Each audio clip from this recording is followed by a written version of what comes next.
Hi friends, जय Jagannath. Welcome my mini blog. तो देखि पाथबे मु एबे रेडी हे कुआडे जाउची। मु एबे जाउची रेडी हे आम गाँव रे दीटा झियारीर निबंध। तो सही जगह को मु देखिया पई जाउची। तो देखि पाथबे एठी मो भाउज ओ मालो की लाज तार से मुह देखैबेनी तार एते लाज। ये होची मो जेठीमा ताको मुह देखैबेनी मु रेडी हेइनी सेई लागी। तो एठी देखि पाथबे मो झियारी तो केते सुंदर क्यूट देखा जाउची। ओ माय गॉड, कहीं समस्ते ही भल ही देखा जाती शाढ़ी पिंधिले।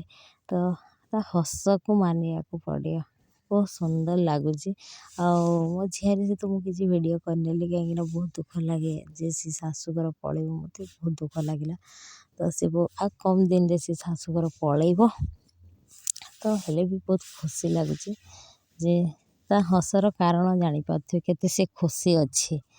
तो ये सहित किसी मैंने फोटोशूट कर नेली। आ गोटे झियारी जो निबंध तो मुझे जगह को जाइए देखिए समस्त बसिक कौन कथा डिस्कसन चली।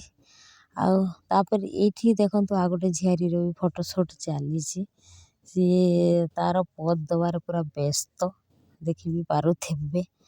तो ये मो झियारी से कहे जा पलैया मु कहली हो पलैया। तो पलि आसिलु सेठू तापर देखि पाथबे मो भेणई पहुँची जाइछंती ना माछ ने कहीं चेंग माछ पूजा हब आम घरे। तो पहुँची जाइछंती भेणई। ये आ गोटे भेणी आछंती सी जो निबंध हो नथिला आम झियारी तार पिउसा जने आम मो भेणई हूँ। तो सी आछंती ता सहित मो बड़ नानी कथा होचंती बहुत खड़ोस भेणे। ये देखिए मो सोना बाबा सी ढामा को लेकिन जाऊँगी से माछ सी रखिबो। तापर ये देखिए मो वीडियो मु एंड कर रही। Bye, love you.